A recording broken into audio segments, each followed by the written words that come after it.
जय हिंद साथियों। आप सभी का हार्दिक अभिनंदन है, हार्दिक स्वागत है। और इस खंड में हम लोग मूल्यांकन खंड के अंतर्गत अत्यंत एक महत्वपूर्ण चर्चा करने जा रहे हैं। मूल्यांकन प्राविधियों का वर्गीकरण।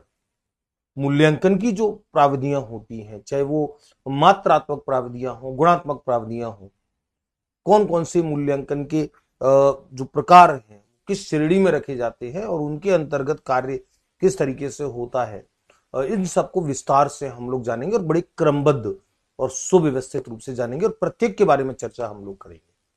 हर एक प्रकार की प्राविधि, हर एक प्रकार की प्राविधि और हर प्राविधि के बारे में हमको चर्चा करनी है। और मैं चाहता हूं कि ये मूल्यांकन प्राविधियों का वर्गीकरण जो है इसके शायद 2-3 वीडियो बनेंगे, क्योंकि हम लोग चाहेंगे कि गुणात्मक प्राविधियों की चर्चा बिल्कुल अलग एक खंड में करें और परिमाणात्मक प्राविधियां हैं उसके अंतर्गत वस्तुनिष्ठ और निबंधात्मक प्रश्न जो होते हैं, क्योंकि ये थोड़ा सा बड़ा खंड होता है और परीक्षा में ज्यादातर सवाल जुड़ते हैं, तो उसका अलग से एक वीडियो बनाए और इसमें हम लोग केवल वर्गीकरण की बात करें। तो चलिए मूल्यांकन प्राविधियों के वर्गीकरण पे हम लोग एक सार्थक और बड़ी शानदार चर्चा लेकर के अपनी बात प्रारंभ करते हैं। मूल्यांकन की प्राविधियां जो होती हैं उन्हें हम सबसे पहले अगर देखना चाहें, वर्गीकृत करना चाहें, तो किन दो रूपों में हम लोग देखते हैं प्रमुख तौर पर। और जब ये बात चलती है तो यहां ये उल्लेख करना जरूरी रहेगा कि मूल्यांकन प्राविधियों का पहला वर्गीकरण जो हम कर रहे हैं, मूल्यांकन प्राविधियों मूल्यांकन प्राविधियों का वर्गीकरण जो हम प्रस्तुत करना चाहते हैं, तो ये वर्गीकरण जो है, ये वर्गीकरण प्रकृति के आधार पर, प्रकृति के आधार यानी कि नेचर ऑफ टेक्निक,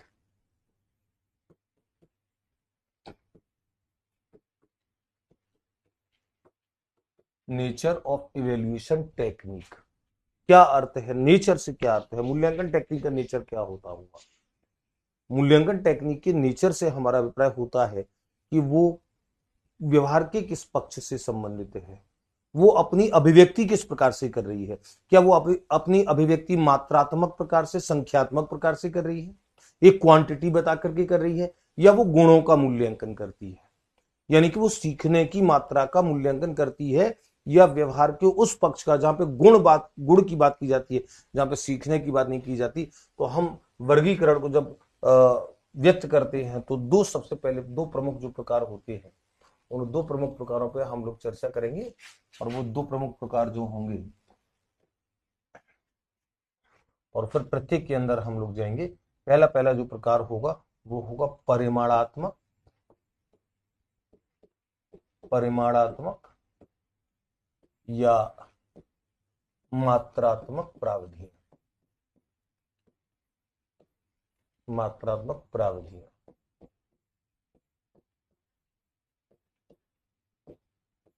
अंग्रेजी में हम इन्हें बोलेंगे क्वांटिटेटिव, क्वांटिटेटिव, क्वांटिटेटिव टेक्निक्स। और दूसरी जो प्राविधियों का जो दूसरा प्रकार रहेगा प्रकृति के आधार पर, वो रहेगा गुणात्मक प्राविधियां, गुणात्मक प्राविधियां, गुणात्मक प्राविधियां यानी कि क्वालिटेटिव, क्वालिटेटिव, क्वालिटेटिव टेक्निक्स। ये दो सबसे पहले प्रमुख आधारों को आप देखिए। मूल्यांकन प्राविधियों का वर्गीकरण, प्रथम वर्गीकरण मात्रात्मक मात्रात्मक यानी कि क्वांटिटेटिव, जिसे परिमाण भी बोलते हैं, परिमाणात्मक प्राविधियां। तो क्वांटिटेटिव मेथड्स, क्वांटिटेटिव टेक्निक्स, और गुणात्मक, क्वालिटेटिव, जो क्वालिटी की बात करेंगी। और ध्यान रखें, ये जो परिमाणात्मक होती हैं, परिमाणात्मक, इनका जो संबंध होता है, ये इंक दिख रही है, ठीक है, बल्कि इसको मैं और प्रॉपर तरीके से लिखूं, ये प्राविधियां, ये प्राविधियां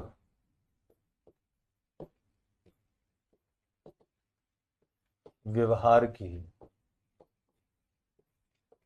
व्यवहार की संज्ञानात्मक, संज्ञानात्मक एवं क्रियात्मक पक्ष से संबंधित हो। क्रियात्मक पक्ष इसमें ऐसे आएगा, जो प्रायोगिक कार्य होगा, प्रायोगिक कार्य जो होते हैं, प्रायोगिक परीक्षण, वो मात्रात्मक की श्रेणी में रखते हैं और प्रायोगिक परीक्षण क्रियात्मक होते हैं। एवं पक्ष से संबंधित होती हैं, संबंधित होती हैं।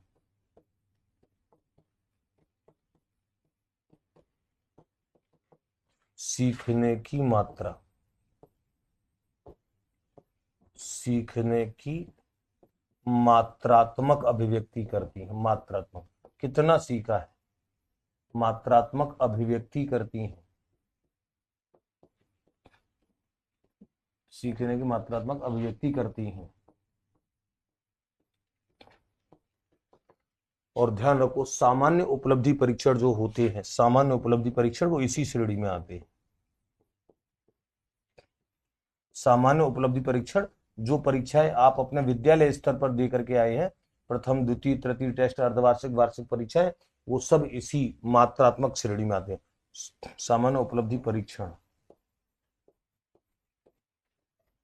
इसी श्रेणी में आते हैं। हम बात करेंगे कौन कौन सी इसके अंतर्गत है। पहले आप इनकी सामान्य परिभाषा जानिए। मात्रात्मक परीक्षण क्या होगा, क्वालिटेटिव इंक दिख रही है, ठीक है।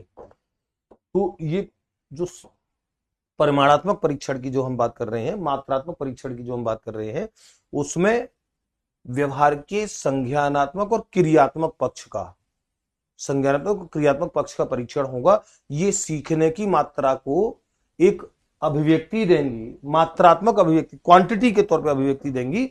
और ये जो सामान्य उपलब्धि परीक्षण जो होते हैं, वो इसी श्रेणी में आते हैं। जबकि गुणात्मक प्राविधियां जो होती हैं, ये व्यवहार के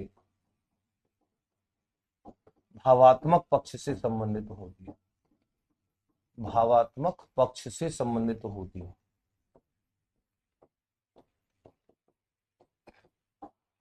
संबंधित होती हैं और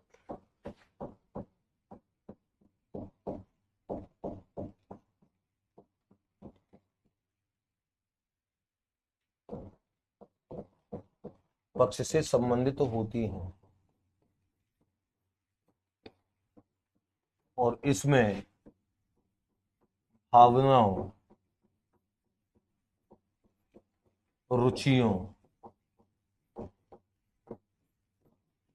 दृष्टिकोण,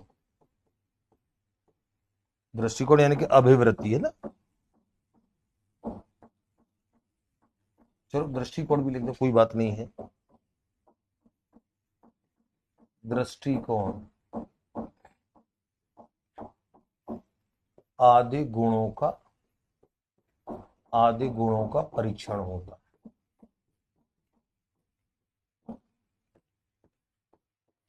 सबसे पहले समझने की ये दो बातें हैं। मूल्यांकन प्राविधियों का वर्गीकरण, दो चीजें देखें। सबसे पहली चीज है कि मूल्यांकन प्राविधियों के वर्गीकरण में दो प्रकार बनेंगे प्रकृति के आधार पर। प्रकृति यानी कि मात्रात्मक और गुणात्मक प्रकृति के आधार पर हम वर्गीकरण कर रहे हैं। तो दो प्रकार बनेंगे। पहला होगा परिमाणात्मक प्रकृति के मूल्यांकन की प्राविधियां, और दूसरी होगी गुणात्मक प्रकार की मूल्यांकन की प्राविधियां।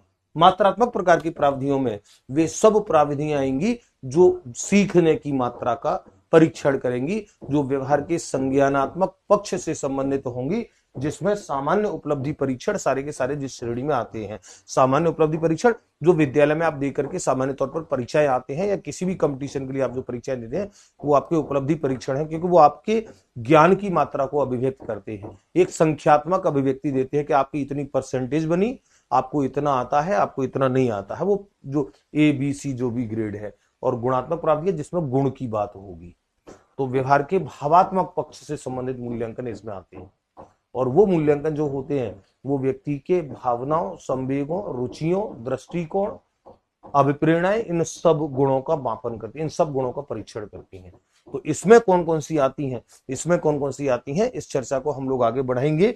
तो सबसे पहले हम व्यवहार के जो संज्ञानात्मक और क्रियात्मक पक्ष से संबंधित जो परीक्षण हैं, जिन्हें हम परिमाणात्मक यानी कि मात्रात्मक प्राविधियां बोल रहे हैं, सबसे पहले हम इसके अंतर्गत देखेंगे परिमाणात्मक प्राविधियां।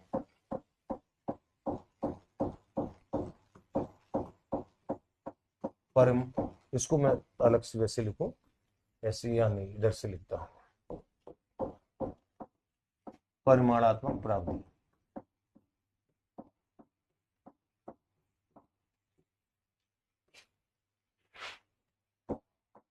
क्वांटिटेटिव, इसमें कौन कौन से परीक्षण आते हैं?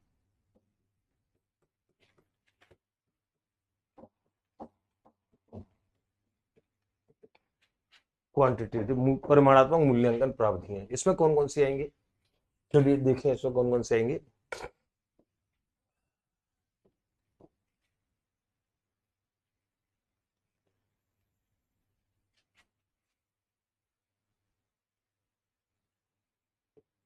परिमाणात्मक मूल्यांकन प्राविधियों में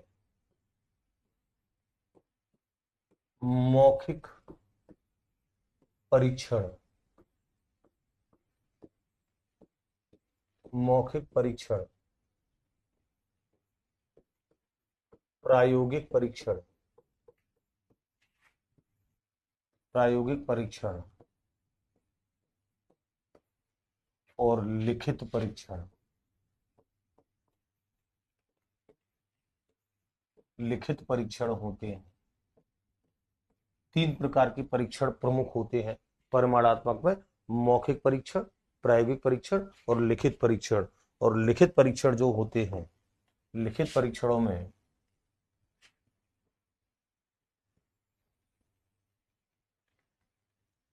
लिखित परीक्षणों में आप इस वर्गीकरण को ध्यान से देखेंगे। लिखित परीक्षणों में वस्तुनिष्ठ, वस्तुनिष्ठ परीक्षण होते हैं, अति लघुत्रात्मक, अति लघुत्रात्मक,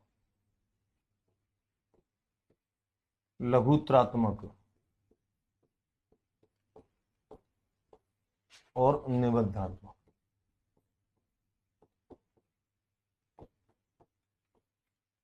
सबके बारे में हमको पढ़ना है, सबके बारे में एक एक करके हम लोग पढ़ेंगे। तो परिमाणात्मक को हमने 3 भागों में बांटा, मौखिक, प्रायोगिक और लिखित। लिखित में वस्तुनिष्ठ, अति लघुत्रात्मक, लघुत्रात्मक और निबंधात्मक। और लघुत्रात्मक जो होता है, लघुत्रात्मक खुद अपने आप में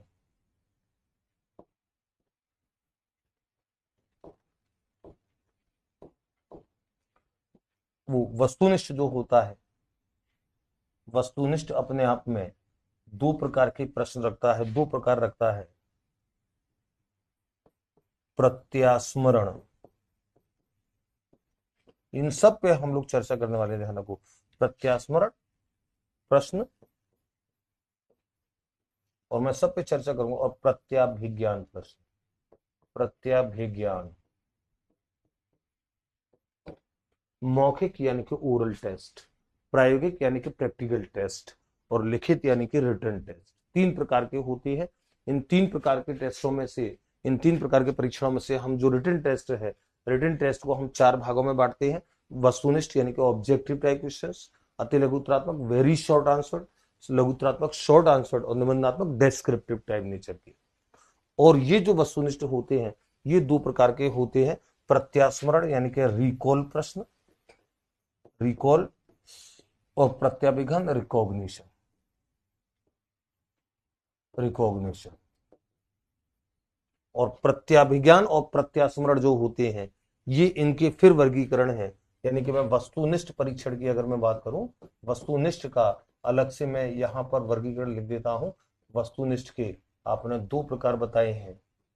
एक तो प्रत्यास्मरण प्रश्न होते हैं, प्रत्यास्मरण यानी कि रिकॉल प्रश्न, रिकॉल। और एक होते हैं आपके, एक होते हैं आपके प्रत्याभिज्ञान, प्रत्याभिज्ञान यानी कि रिकॉग्निशन, रिकॉग्निशन। और ये जो होते हैं रिकॉल प्रश्न जो होते हैं, रिकॉल। इस रिकॉल प्रश्न के दो प्रकार होते हैं, प्रत्यास्मरण। आप देखिए वर्गीकरण कितना बारीक होता जा रहा है।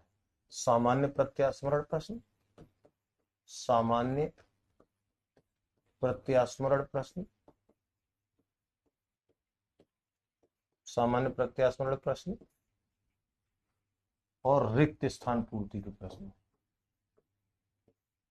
रिक्त स्थान पूर्ति के प्रश्न, ये होते हैं सामान्य। और हर एक पे हम लोग चर्चा करेंगे, आपको कहीं घबराना नहीं है। प्रत्याभिज्ञान में प्रत्याभिज्ञान का भी वर्गीकरण होता है। प्रत्याभिज्ञान में कौन कौन से प्रश्न आते हैं? रिकॉग्निशन प्रश्नों में देखिए सत्य असत्य कथन, सत्य असत्य कथन वाले प्रश्न इसमें होते हैं।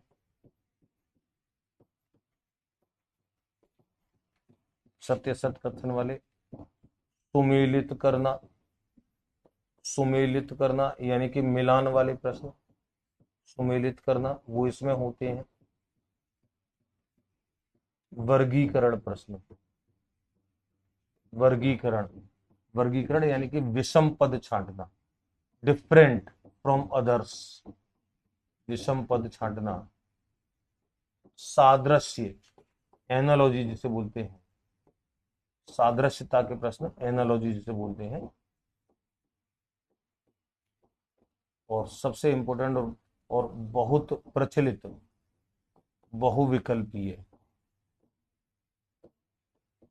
एमसीक्यू जिसे आप बोलते हैं, एमसीक्यूज जो वस्तुनिष्ठ प्रश्नों का सबसे प्रचलित प्रकार है। एक बार वापस आ जाते हैं हम, एक बार पूरे वर्गीकरण पे एक बार वापस आओ। वर्गीकरण, मूल्यांकन प्राप्तियों का वर्गीकरण तो दो भागों में वर्गीकरण किया आपने, परिमाणात्मक यानी कि मात्रात्मक परीक्षण, गुणात्मक यानी कि क्वालिटेटिव टेक्निक्स। तो परिमाणात्मक जो होंगे, मात्रात्मक जो होंगे, ये ज्ञान की मात्रा, सीखने की मात्रा का परीक्षण करेंगे, और ज्ञान की सीखने की मात्रा का करेंगे। ये व्यवहार के संज्ञानात्मक पक्ष से मुख्यतः संबंधित होते हैं, क्रियात्मक पक्ष से प्रायोगिक परीक्षाएं संबंधित होती हैं, और ये सामान्य उपलब्धि परीक्षण जितने भी होते हैं वो इसी श्रेणी में आते हैं। गुणात्मक परीक्षण जो है, गुणात्मक परीक्षण वो गुण का मापन करेंगे, और गुण जो होता है व्यवहार के भावात्मक पक्ष से संबंधित होता है। अफेक्टिव डोमेन जो होता है, अफेक्टिव डोमेन से जुड़े आपके इंटरेस्ट हैं, आपके इमोशंस हैं, आपका एटीट्यूड है, आपका मोटिवेशन है, उन सब का परीक्षण करते हैं गुणात्मक प्राविधियां। और इनमें से हम मात्रात्मक यानी कि परिमाणात्मक प्राविधियों का वर्गीकरण करते हैं तो तीन प्रकार के परीक्षण आते हैं मात्रात्मक में। गुणात्मक में कौन कौन से आएंगे? गुणात्मक के अभी लिखा रहा हूं। मात्रात्मक में मौखिक परीक्षाएं, प्रायोगिक परीक्षाएं और लिखित परीक्षाएं, तीन प्रकार की परीक्षाएं आएंगी। मौखिक, प्रायोगिक, लिखित, इनके क्या क्या गुण है इस पर हम बात करेंगे। फिर हमने लिखित की बात की। लिखित में हम मुख्यतः चार प्रकार के परीक्षण देखते हैं, वस्तुनिष्ठ प्रश्न, अति लघुत्रात्मक, लघुत्रात्मक और निबंधात्मक। तो वस्तुनिष्ठ यानी कि objective question, very short answer और निबंधात्मक। प्रत्यास्मरण प्रश्न कौन से होते हैं? वस्तुनिष्ठ के अंतर्गत आते हैं। प्रत्यास्मरण तो दो कैटेगरी में बांटते हैं वस्तुनिष्ठ को, एक तो प्रत्यास्मरण प्रकार के वस्तुनिष्ठ, एक प्रत्याभिज्ञान प्रकार के वस्तुनिष्ठ। रिकॉग्निशन वाले ऑब्जेक्टिव और रिकॉल वाले ऑब्जेक्टिव। और प्रत्यास्मरण और प्रत्याभिज्ञान में कौन कौन से आएंगे? प्रत्यास्मरण प्रत्याभिज्ञान में आएंगे, प्रत्यास्मरण में आते हैं सामान्य प्रत्यास्मरण प्रश्न और रिक्त स्थान पूर्ति वाले प्रश्न, और प्रत्याभिज्ञान रिकॉग्निशन में आएंगे। ये सबको मैं अभी समझाता हूं, एक एक चीज को समझाएंगे। तो सबसे पहले हम समझते हैं, ये तो हमने समझ लिया। एक गुणात्मक प्रावधानियों का वर्गीकरण और कर दूं, गुणात्मक प्रावधानियां कौन सी, फिर उसके बारे में हम प्रत्येक पे बात करेंगे। मैं अलग से गुणात्मक प्रावधानियों का जो है, गुणात्मक प्रावधानियां मूल्यांकन की गुणात्मक प्रावधानियां, मूल्यांकन की गुणात्मक प्रावधानियां, इसमें प्रमुख तौर पे कौन कौन सी प्रावधानियों का हमको अध्ययन करना है, जिसके बारे में प्रमुख तौर पे हम लोग अध्ययन करेंगे। वो प्रमुख तौर पे अध्ययन देखिए, सबसे पहले आप देखो अभिवृत्ति मापन, एटीट्यूड, अभिवृत्ति मापन।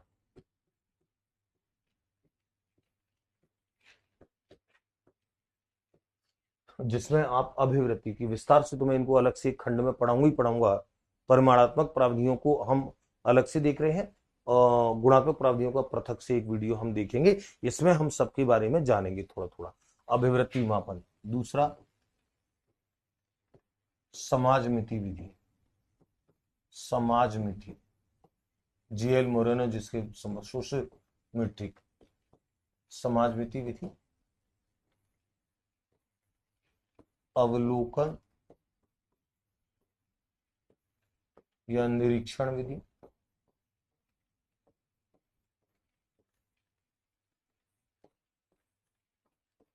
रेटिंग स्केल, रेटिंग स्केल या जिसे क्रम निर्धारण भी बोलते हैं, क्रम निर्धारण विधि, रेटिंग स्केल विधि, ये भी गुणात्मक है। जांच सूची, जांच सूची, प्रश्नावली विधि,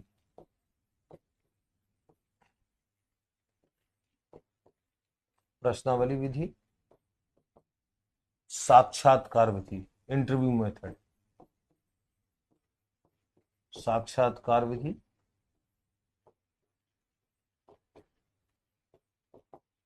और एक संचयी अभिलेख, क्यूमुलेटिव रिकॉर्ड। ये क्यूमुलेटिव, इंग्लिश मीडियम वाले बच्चे हैं, क्यूमुलेटिव रिकॉर्ड, साक्षात्कार, इंटरव्यू,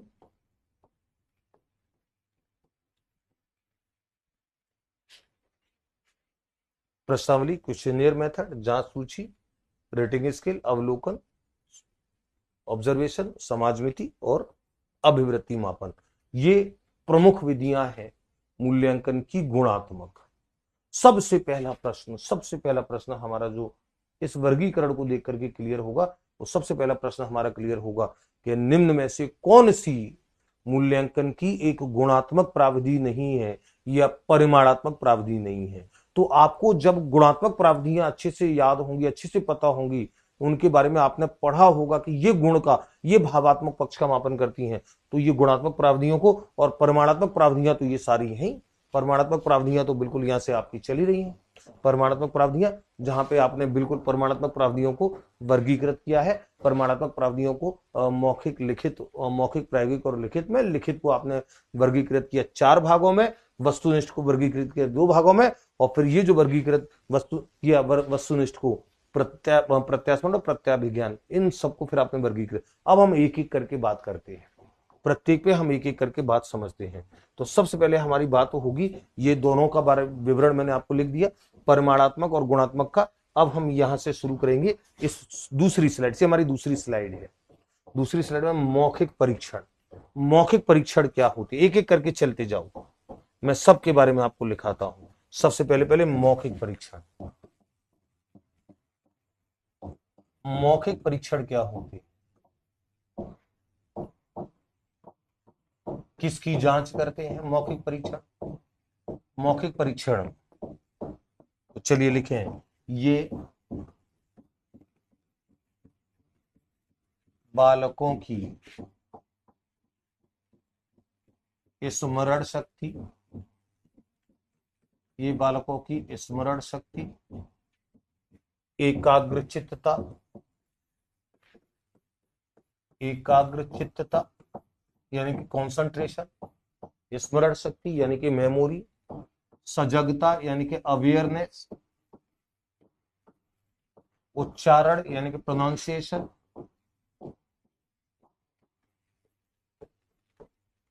श्रवण क्षमता, श्रवण क्षमता आदि का परीक्षण करती है, आदि का परीक्षण करती है।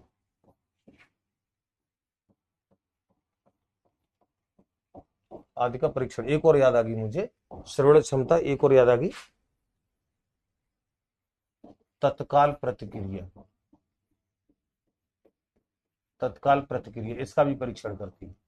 यानी कि मौखिक परीक्षाएं जो होती हैं वो बालकों की स्मरण शक्ति, एकाग्रचित्तता, स्मरण शक्ति, एकाग्रचित्तता, पढ़ने की क्षमता, सुनने की क्षमता, बोलने की क्षमता, उनकी सजगता यानी कि कितना अवेयर है, उनका उच्चारण यानी कि प्रोनाउंसिएशन कैसा है, उनकी तत्काल प्रतिक्रिया, इन सब का परीक्षण करती हैं।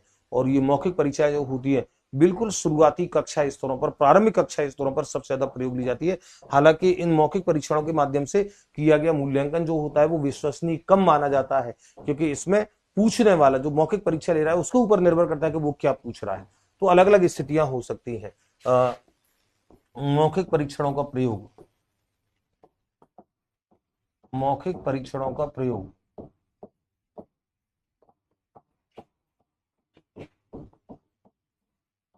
सर्वाधिक प्रयोग, सर्वाधिक प्रयोग, सर्वाधिक प्रयोग प्रारंभिक कक्षा स्तरों पर किया जाता है। बिल्कुल शुरुआती कक्षा, जब आप बच्चा पढ़ने आता है शुरुआत में आप उसे सब कुछ याद कराते हो, रटाते हो, पहाड़ी पढ़ाते हो, है ना, वो सब प्रारंभिक कक्षा स्तरों पर,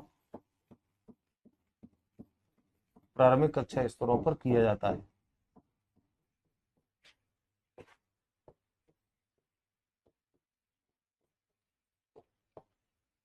और इनमें विश्वसनीयता के गुण कम होते, विश्वसनीयता के गुण कम होते, यानी कि विश्वसनीय नहीं मानी जाती है ज्यादा। हालांकि बहुत मायने में उपयोगी भी है। बच्चों को आप स्मरण शक्ति का, तत्काल अभिव्यक्ति का इसका मापन करना है, उच्चारण का मापन करना है आपको किसी बच्चे का, तो आप मौखिक परीक्षा का ही सहारा लेते हैं। और मौखिक कार्य जो होता है वो एक तरीके से मौखिक परीक्षाओं को हम लिखित परीक्षाओं की पूरक परीक्षा भी कहते हैं। ध्यान रखो, मौखिक परीक्षा जो होती है ना, इनको मैं अलग से मैं लिख देता हूं, ये पॉइंट ध्यान रखेंगे।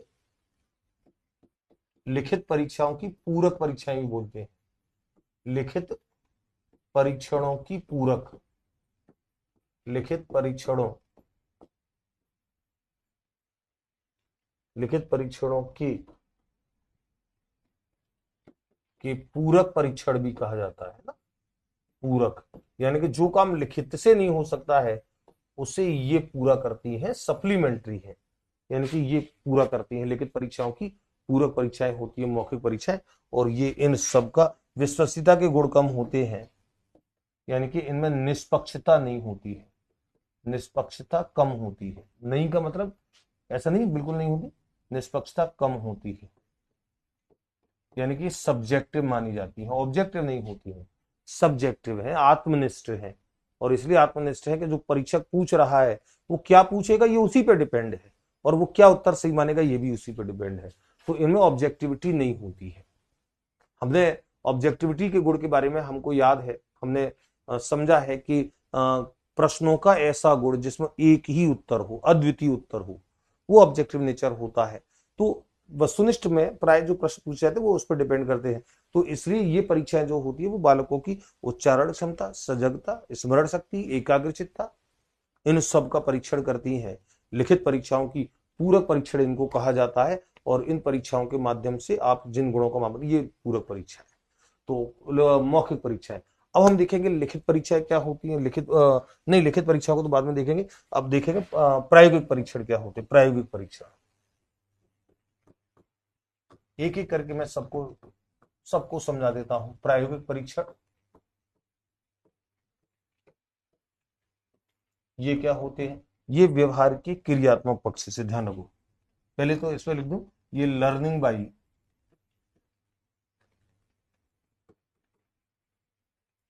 Learning by observation, learning by observation plus learning by doing के सिद्धांत पर होती है। दोनों ने तो होते हैं, ध्यान रखो। और लर्निंग बाई डूइंग तो विशेष तौर पर होता है, ये विशेष तौर पर होता है अवलोकन से और करके सीखने पे। अवलोकन हिंदी में लिख देता हूं, अवलोकन द्वारा सीखने, अवलोकन द्वारा सीखने तथा करके सीखने, तथा करके सीखने, अवलोकन द्वारा सीखने और करके सीखने पर आधारित होते हैं, पर आधारित होते हैं। क्रियात्मक पक्ष की, क्रियात्मक यानी कि कौशलात्मक पक्ष की जांच करते हैं। कौशलात्मक पक्ष की जांच करती,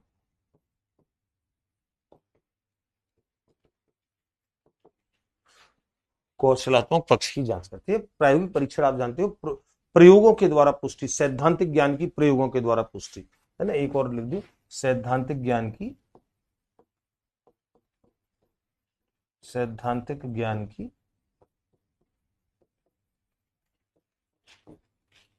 क्रिया,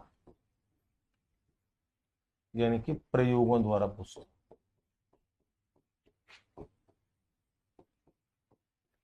प्रयोगों द्वारा पुष्टि, ये प्रायोगिक परीक्षण के अंतर्गत होता है। तो प्रायोगिक परीक्षण में, प्रैक्टिकल वर्क में आप थियोरिटिकल जो नॉलेज होती है उसकी आप प्रायोगिक पुष्टि करते हैं। लर्निंग बाय डूइंग मेन सिद्धांत होता है, उसमें लर्निंग बाय ऑब्जर्वेशन उसमें निहित होता है। तो प्रायोगिक परीक्षण ये होते हैं। लिखित परीक्षण क्या होते हैं? प्रायोगिक परीक्षण भी हो गए। अब हमारे एक बार देखें, क्या देखना है हमको, मौखिक हो गए, प्रायोगिक, लिखित परीक्षण। लिखित परीक्षण क्या होगा? पेपर पेंसिल, जिसमें आप पेपर पेंसिल, जो काम मौखिक परीक्षाएं नहीं करती वो लिखित परीक्षाएं करती हैं, पेपर पेंसिल परीक्षण होती है। और इन पेपर पेंसिल परीक्षण में ये सारे प्रकार के होते हैं, वस्तुनिष्ठ, अति लघुत्रात्मक, लघुत्रात्मक, निबंधात्मक। और यहां मैं आपको बता दूं कि वस्तुनिष्ठ और निबंधात्मक की विस्तृत गुण दोष पे अलग से एक मैं वीडियो बनाऊंगा, क्योंकि वो विस्तार से एक चर्चा है। यहाँ पर हम लोगों को जानना है वस्तुनिष्ठ, अति लघुत्रात्मक, लघुत्रात्मक, इसके बारे में थोड़ा थोड़ा सा जानना है, फिर इनके बारे में, फिर सबके बारे में। तो वस्तुनिष्ठ परीक्षण क्या होते हैं, वस्तुनिष्ठ परीक्षण क्या होते हैं, थोड़ा थोड़ा सा जानो सबके बारे में। मैं पहले वस्तुनिष्ठ के बारे में अलग से लिखा दूंगा। पहले अति लघुत्रात्मक देखो, अति लघुत्रात्मक, एक वस्तुनिष्ठ का वर्गीकरण किया इसलिए उसको लास्ट में ले लेता हूं। अति लघुत्रात्मक,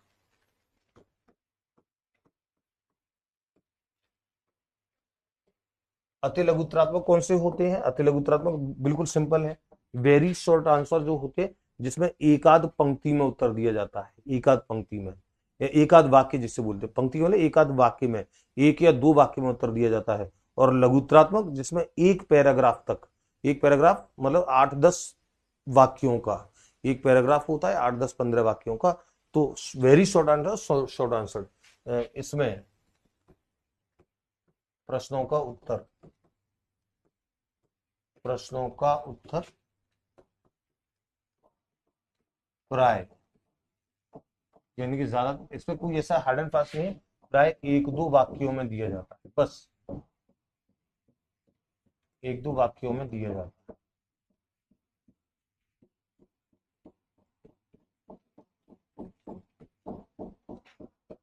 और लघुत्रात्मक,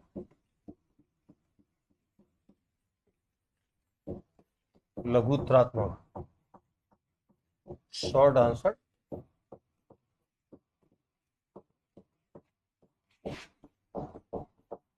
इसमें प्रश्नों का उत्तर, ये खाली जान लो, इसमें से प्रश्न बनता नहीं है, पर हम चूंकि सब संपूर्ण पढ़ रहे हैं, इसमें प्रश्नों का उत्तर प्राय एक पैराग्राफ में दिया जाता है, प्राय एक पैराग्राफ में,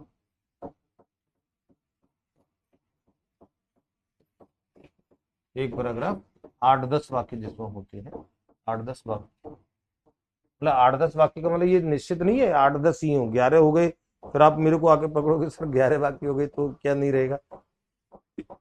एक मोटा मोटी टेंटेटिव 8-10 वाक्य में दिया जाता है, में दिया जाता है। ये होता है लघुत्रात्मक प्रश्नों का, अति लघुत्रात्मक और लघुत्रात्मक। और उसके बाद होते हैं निबंधात्मक, जिसके बारे में हमको विस्तार से तो बाद में पढ़ना है, और फिलहाल यहाँ पर हम इसका परिचय देंगे। निबंधात्मक,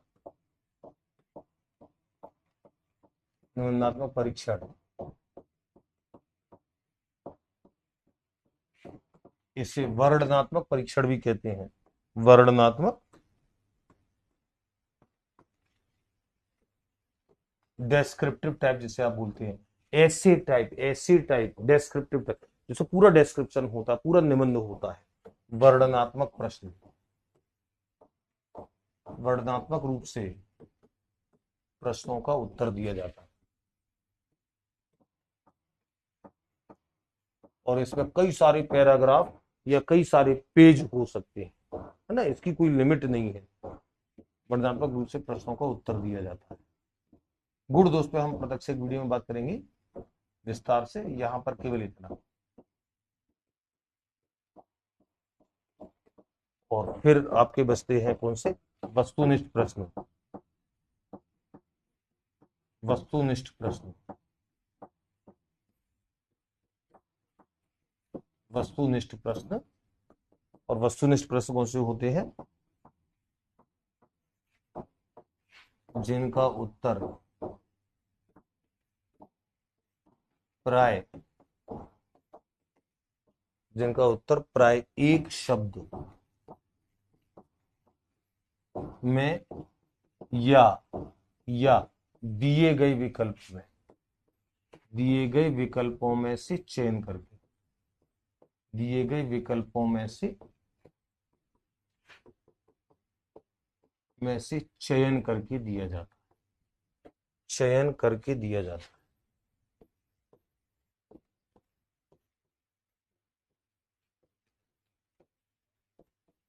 दिया जाता है। इन प्रश्नों के उत्तर अद्वितीय होते हैं। ये हम पहले भी चर्चा कर चुके हैं। इन प्रश्नों के उत्तर अद्वितीय, अद्वितीय यानी कि यूनिक, यूनिक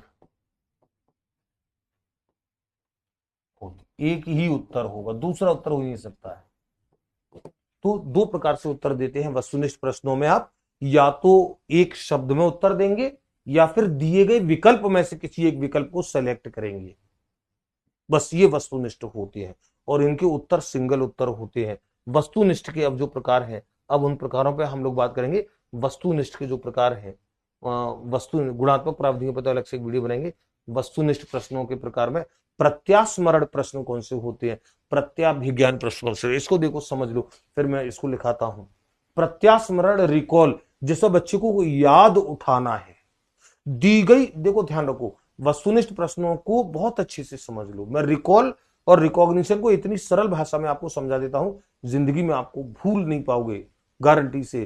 देखो, प्रत्यास्मरण प्रश्न वो होते हैं जिसमें बच्चे को याद उठा करके लिखना है, भले एक शब्द में लिखना हो या बताना है, याद उठा करके बताना है। लेकिन प्रत्याभिज्ञान में उसे याद उठा करके लिखना या बताना नहीं है, याद उठा करके उसे दिए गए में से छांटना है, दिए गए में से छांटना है। ध्यान को, प्रत्याभिज्ञान रिकॉग्निशन का मतलब होता है पहचान करना। प्रत्यास्मरण में पहचान नहीं होती है, अपने याद उठा करके बताना है या याद उठा करके लिखना है। लेकिन प्रत्याभिज्ञान में लिखना नहीं है, टिक करना है, पहचानना है, खाली मिलान करना है।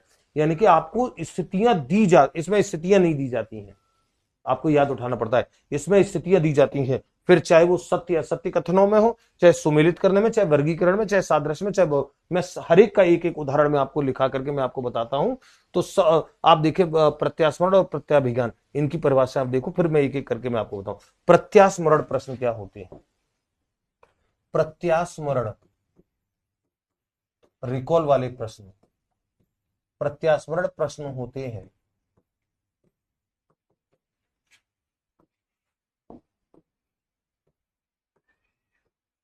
इनके अंतर्गत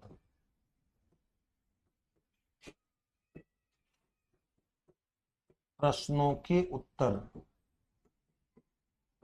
प्रश्नों के उत्तर स्मरण करके बताना होता है, बताना होता है, या एक शब्द में, या एक शब्द में लिखना होता है,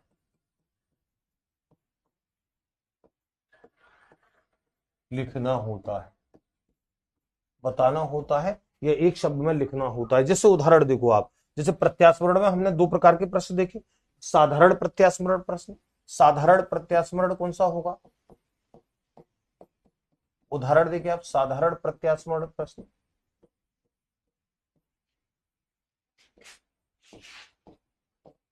इसका एग्जाम्पल देखिए, साधारण प्रत्यास्मरण जैसे प्रश्न है, आगमन विधि के प्रतिपादक हैं, आगमन विधि के प्रतिपादक हैं।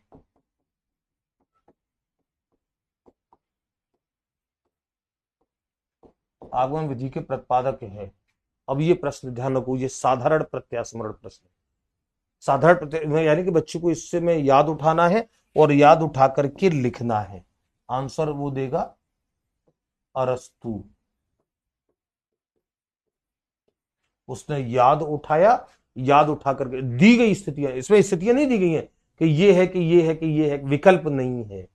साधारण प्रत्यास्मरण प्रश्न में बच्चों को स्मरण करके, तो साधारण प्रत्यास्मरण प्रश्न। और दूसरा कौन सा होता है, रिक्त स्थान पूर्ति का। इसी प्रश्न को रिक्त स्थान पूर्ति का कैसे बना सकते हैं, ये दोनों प्रकार के प्रश्न जो हैं, फर्स्ट और सेकंड, रिक्त स्थान पूर्ति।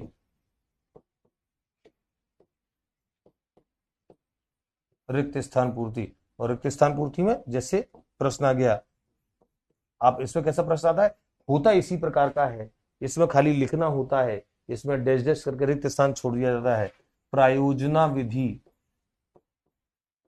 प्रायोजना विधि के प्रतिपादक, जैसे प्रश्न में उदाहरण दे रहा हूं, प्रायोजना विधि के प्रतिपादक dash dash dash dash dash dash हैं।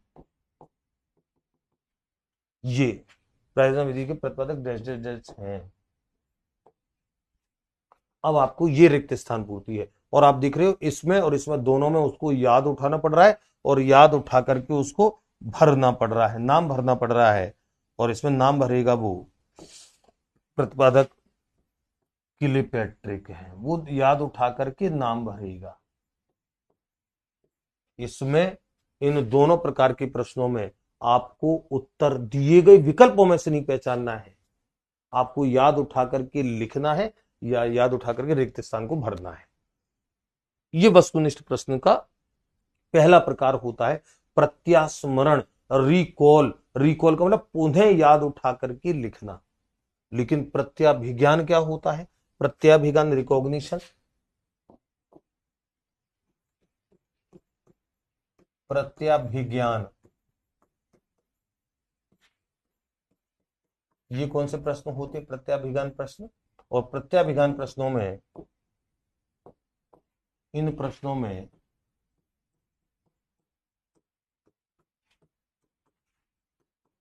दिए गए विकल्पों, ध्यान रखो दिए गए विकल्पों, ये विशेष तौर पर ध्यान रखना है, दिए गए विकल्पों या स्थितियों में से, या स्थितियों में से ही किसी एक का चयन करना हो, किसी एक का, किसी एक का चयन करना होगा।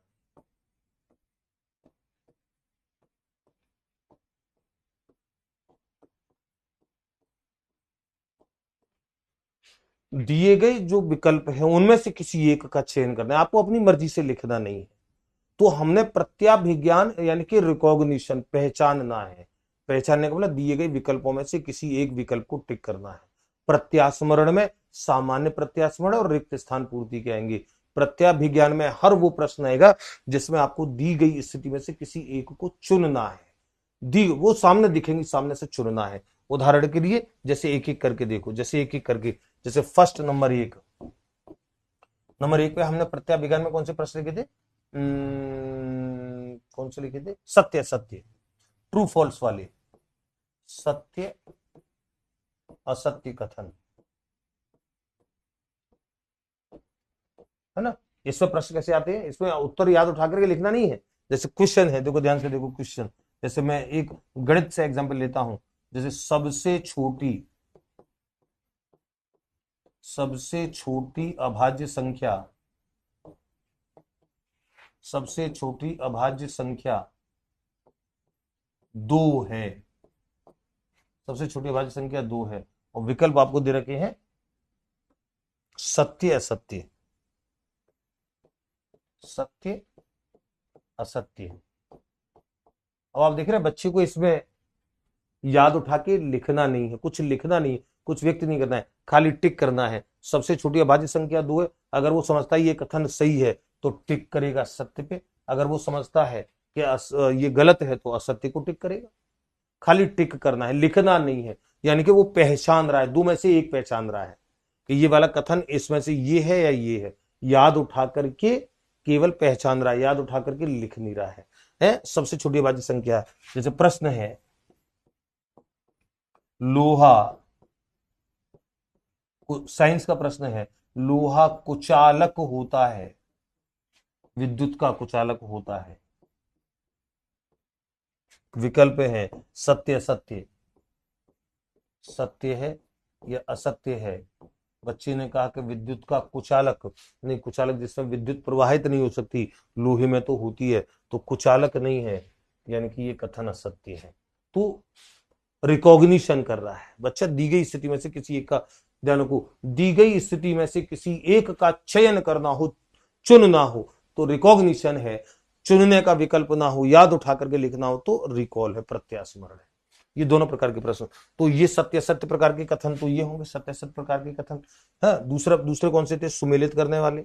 सुमेलित करने वाले प्रश्न कैसे होते हैं? सुमेलित करना या मिलान करना? सुमेलित करना, सुमेलित या मिलान करना, दोनों शब्द आते हैं। और इसमें कैसे प्रकार के प्रश्न आते हैं? इसमें देखो, इसमें प्रश्न आते हैं, जैसे प्रश्न आ गया ABCD,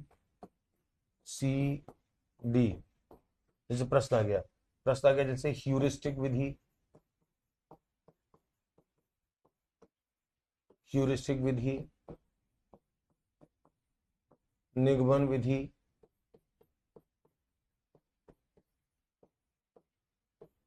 प्रायोजना विधि, और ले लो जो समस्या समाधान विधि।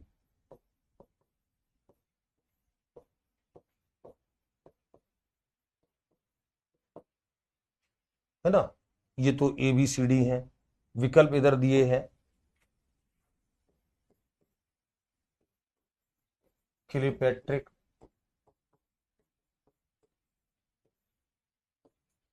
सुकरात,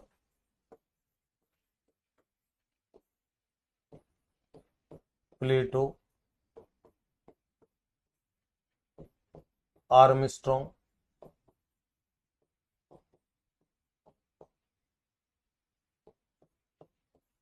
आर्मस्ट्रॉन्ग। अब आपको क्या करना है? सुमेलित करने वाले प्रश्न में आप क्या करते हो? सुमेलित करने वाले प्रश्न में आपको खाली मिलान करना होता है, आप खाली मिलान करते हो। और मिलान कैसे करते हो? सही का सही से। इसमें भी आप देखो, ये भी रिकॉग्निशन है, क्योंकि इसमें आपको अपनी मर्जी से कुछ लिखना नहीं है, याद उठा करके व्यक्त नहीं करना है, याद उठा करके केवल मिलान करना है, दी गई स्थिति में से चयन करना है। तो आप क्या करते हो? आप मिलान करते हो, ह्यूरिस्टिक, आर्मस्ट्रॉन्ग, निगमन, प्लेटो, प्रायोजना, क्लियोपेट्रिक, और समस्या समाधान सुकरात।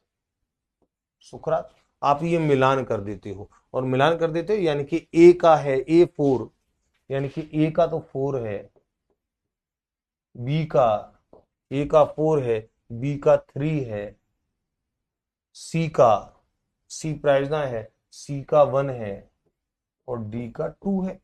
आप ये मिलान करके आपने जिस विकल्प में ये होता है उसको आप टिक कर देते हो। तो ये सुमेलित करने की प्रश्न है, ये भी वस्तुनिष्ठ प्रकार के प्रश्न होते हैं। इसलिए, और प्रश्न देखो परीक्षा में ये बड़ी बारीकी से प्रश्न आ गया, तो आपको ध्यान रखना है। जैसे प्रश्न ये वाला प्रश्न तो आया हुआ है कि निम्न में से कौन से प्रश्न, निम्न में से कौन से प्रश्न, ये निम्न में से कौन से प्रश्न प्रत्यास्मरण प्रकार के हैं, प्रत्यास्मरण प्रकार के। और विकल्प थे सुमेलित करना, वर्गीकृत करना, सुमेलित करना, वर्गीकृत करना, विषम पद छांटना, और रिक्त स्थान की पूर्ति। अब प्रत्यास्मरण में सुमेलित करना, सत्य सत्य कथन, विषम पद छांटना, ये तीनों प्रत्याभिज्ञान प्रकार के, रिक्त स्थान की पूर्ति प्रत्यास्मरण प्रकार का था। तो ये आपको विशेष तौर पे ध्यान रखना होता है कि प्रत्यास्मरण में कौन से आएंगे। तो सुमेलित करना हो गया, फर्स्ट हो गया आपका सत्य सत्य, सेकंड सुमेलित करना।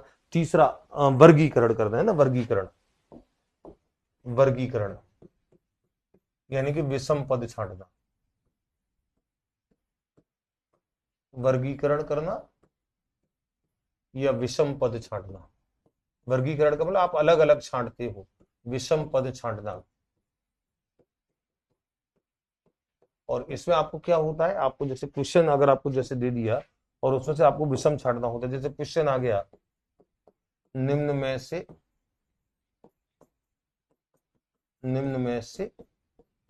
भिन्न पद है, निम्न में से भिन्न पद है, अ बेंगलुरु,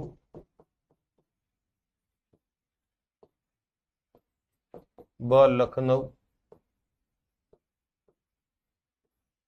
स इंदौर और डी जयपुर। अब आपको इनमें से भिन्न पद छांटना है। तो भिन्न पद छांटना है तो आपको तर्क लगाना पड़ेगा कि बेंगलुरु, लखनऊ, इंदौर, जयपुर और चारों शहर हैं, लेकिन चारों शहर में आपको दिख रहा है कि बेंगलुरु, लखनऊ और जयपुर ये तीनों राजधानियां हैं। इंदौर एक बड़ा शहर जरूर है लेकिन राजधानी नहीं है। सही उत्तर आप टिक करते हो कि ये असुमेलित है, ये पद सुमेलित नहीं है। जैसे एक और प्रश्न जैसे आप देखिए किसी भी विषय से आ सकता है, गणित से, विज्ञान से। जैसे एक और क्वेश्चन देखना, ऐसे ही विषम पद, भिन्न पद है, भिन्न पद है, अ 7, ब 11, स 13, द 27। अब आपको 7, 11, 13, 27 और आपको भिन्न पद है। जिन बच्चों को जैसे गणित के संदर्भ में ये मैंने प्रश्न लिया है, अब जिन बच्चों को संख्याओं को अच्छे से जिन्होंने समझ बना रखी है वो तुरंत देखेंगे 7, 11, 13 ये तीनों ऐसी संख्याएं 7, 11, 13 जिनमें एक की और खुद के अलावा किसी अन्य का भाग जाएगा ही नहीं। इसका मतलब ये तीनों अभाज्य हैं। इसका मतलब ये सही है, ये भिन्न है। सही का मतलब ये भिन्न है, चारों चारों संख्या में ये भिन्न है, क्योंकि 27 अभाज्य नहीं है, बाकी तीनों अभाज्य हैं। बाकी तीनों या तो एक से डिवाइड होंगी या खुद से होंगी, बाकी किसी अन्य से नहीं होंगी, अदर से नहीं होंगी। ये एक से, खुद के अलावा अन्य से, 3 से और 9 से भी विभाजित हो जाते। तो ये होते हैं तीसरे वर्गीकरण प्रकार के प्रश्न। चौथे प्रकार के प्रश्न कौन से बताए मैंने उसमें, मुझे एक बार याद उठाने दो। चौथे प्रकार के प्रश्न कौन से थे? वस्तुनिष्ठ प्रश्नों में चौथे प्रकार के प्रश्न वर्गीकरण किया कहा गया, ये आ गया। प्रत्यास्मरण में सामान्य प्रत्यास्मरण प्रश्न जिसमें खाली याद उठाना है। रिक्त स्थान पूर्ति ये हमने देख लिया, रिक्त स्थान पूर्ति करना है। प्रत्याभिज्ञान में सत्य असत्य कथन ये हमने देख लिया, ऐसे प्रश्न। सुमेलित करने का प्रश्न देख लिया। वर्गीकरण, विषम पद, सादृश्य एनालॉजी और बहुविकल्पीय। तो सादृश्य, सादृश्य फोर्थ, सादृश्य प्रश्न। और सादृश्य प्रश्न में ऐसे प्रश्न आते हैं जिसमें किसी एक का संबंध किसी दूसरे से जो है वही संबंध तीसरे का किससे है। आप समझ रहे हैं? जैसे किसी एक वस्तु का संबंध किसी दूसरी वस्तु से दिया जाएगा, वही संबंध तीसरी तीसरी वस्तु का किससे होगा। जैसे उदाहरण के लिए प्रश्न है, मेज, लकड़ी, मेज, लकड़ी, यही संबंध जो है, कोई सी भी चीज ले ले, जैसे मैं कोट, और विकल्प में है अ कागज, ब मिट्टी, स कपड़ा, स कपड़ा, द मैं कुछ और ले लूं, प्लास्टिक। तो इसका, इस प्रश्न का आप देख रहे हैं, मेज का जो संबंध लकड़ी से है वही संबंध कोट का किससे है। तो मेज का संबंध लकड़ी से क्या है कि मेज लकड़ी से निर्मित होती है, तो कोट किससे निर्मित होगा, तो कागज से, मिट्टी से, कपड़े से। सही उत्तर आएगा कपड़ा। आपको इसमें भी खाली पहचानना है। ये सादृश्य सादृश्य प्रश्न का मतलब होता है किसी एक वस्तु का दूसरी वस्तु से जो संबंध है वही संबंध दूसरी तीसरी का किस वस्तु से होगा। ये गणित में, विज्ञान में, सामाजिक में, पर्यावरण में, हिंदी में किसी से भी हो सकता है। ऐसे अनेकों प्रश्न बनाए जा सकते हैं। मैं आपको एक एक प्रश्न का नमूना दे रहा हूं। ये सादृश्य प्रश्न। और सबसे अंतिम प्रकार के प्रश्न जो होते हैं बहुविकल्पीय, इसको आप बहुत अच्छे से जानते हो। बहुविकल्पीय पांचवे, मल्टीपल चॉइस क्वेश्चन। और ये प्रश्न तो आप करते ही हो, आप जिस परीक्षा को देने जा रहे हो वहां पे भी आपको बहुविकल्पीय प्रश्न, मल्टीपल चॉइस क्वेश्चंस, है ना, एमसीक्यूज।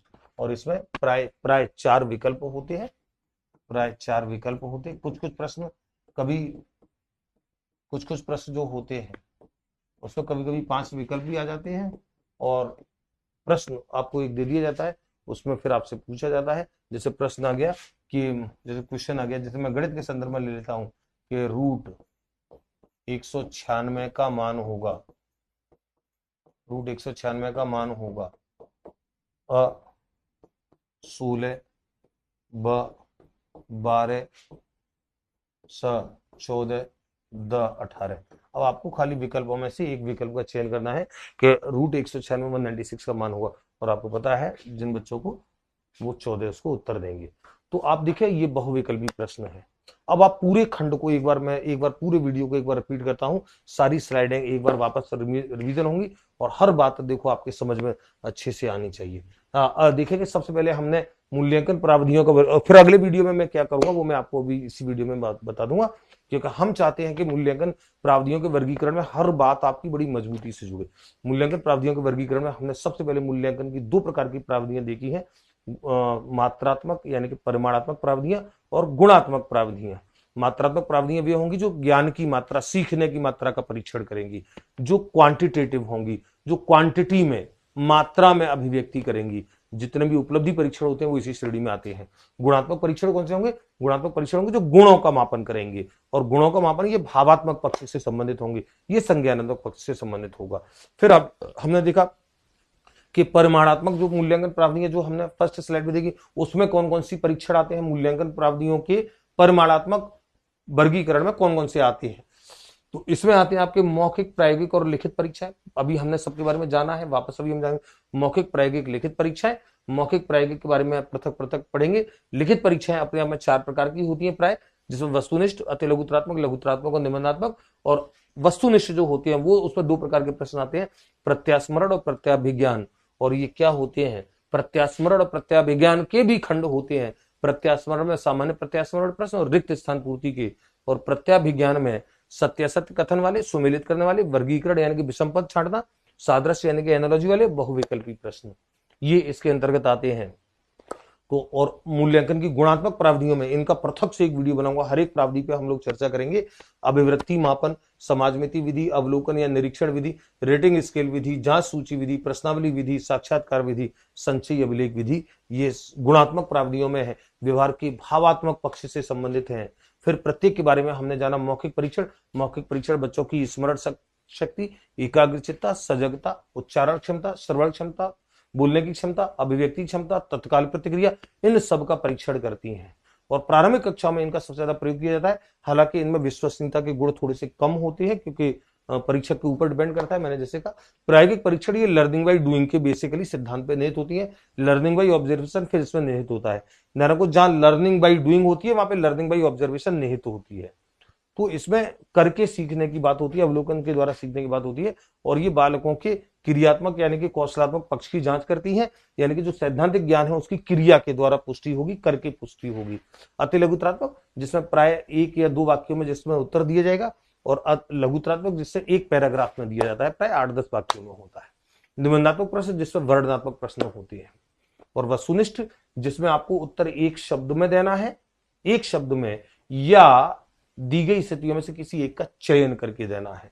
तो दी गई स्थितियों में से किसी एक का चयन कैसे करेंगे और याद करके कैसे देंगे? हमने प्रत्यास्मरण प्रश्न के 2 प्रकार देखे। साधारण प्रत्यास्मरण प्रश्न जैसे आगमन विधि के प्रतिपादक हैं, इसमें बच्चा याद करके उत्तर लिख रहा है 1 ही शब्द में, ये ऑब्जेक्टिव क्वेश्चन है, लेकिन ऑब्जेक्टिव में भी प्रत्यास्मरण साधारण प्रत्यास्मरण प्रकार का है। और रिक्त स्थान पूर्ति, इसमें भी 1 शब्द लिखना है, लेकिन रिक्त स्थान को भरने के तौर पर उस रूप में लिखा जाता है।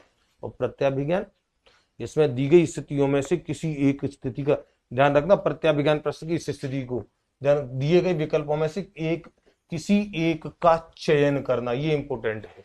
ये होती है प्रत्याभिज्ञान की परिभाषा। प्रत्याभिज्ञान रिकॉग्निशन, आपको पहचानना है दी गई स्थितियों में से। तो सत्य वाले कथन आपने देख ली। सत्य क्या होंगे? सुमेलित करने वाले आपने देख ली। वर्गीकरण मतलब आपको कोई विषम भिन्न पद छांटना होता है, इसे वर्गीकरण क्लासिफिकेशन कहा जाता है। और सादृश्य, जिसमें एक का संबंध दूसरे से, वही तीसरी का किससे है। ऐसे अनेक प्रश्न हो सकते हैं। और बहुविकल्पी एमसीक्यू, जिसमें आपको 4 विकल्पों में से कोई एक विकल्प देना होता है। तो विद्यार्थियों, इस पूरे खंड में हमने मूल्यांकन की प्राविधियों का वर्गीकरण किया है, मात्रात्मक और गुणात्मक में किया है। अब अच्छे से समझ लो, एक वीडियो अलग से पृथक इसका पार्ट 2 जो बनेगा, नेक्स्ट पार्ट जब जो बनेगा, नेक्स्ट पार्ट में हम वस्तुनिष्ठ और निबंधात्मक इन दोनों को स्पेशली वहां पे पढ़ेंगे। क्योंकि यहाँ पे हमने वस्तुनिष्ठ और निबंधात्मक को, हालांकि वस्तुनिष्ठ के हमने प्रकार देख लिए हैं, वस्तुनिष्ठ के प्रत्यास्मरण और प्रत्याभिज्ञान प्रकार, फिर उसके अंतर्गत जो जो प्रश्न है वो हमने देख लिए हैं। लेकिन पृथक से एक वीडियो बनेगा जिसमें हम वस्तुनिष्ठ प्रकार के जो प्रश्न हैं उनके गुण दोष पे, और निबंधात्मक प्रश्न हैं उनके गुण दोष पे और उसके अंतर पे हम लोग बात करेंगे उस एक वीडियो में। और एक वीडियो में पृथक से चर्चा करेंगे जिससे मूल्यांकन की जो गुणात्मक प्राविधियां हैं, तो प्रत्येक प्राविधि के अंतर्गत क्या क्या है उस पर हम लोग विस्तार से चर्चा करें।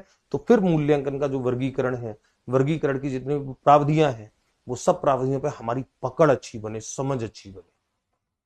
और ऐसी स्थिति में जब आप पूरी मूल्यांकन की प्राविधियों के वर्गीकरण को भली भांति समझ लेते हो, अच्छे से आपने सबको दिमाग में रख लिया होता है, फिर परीक्षा में इससे जुड़े अनेकों सवाल आते हैं, अनेकों सवाल, फिर वो सवाल जो होते हैं फिर वो आपको कभी भी परेशान नहीं कर सकते, कभी भी दिक्कत नहीं दे सकते।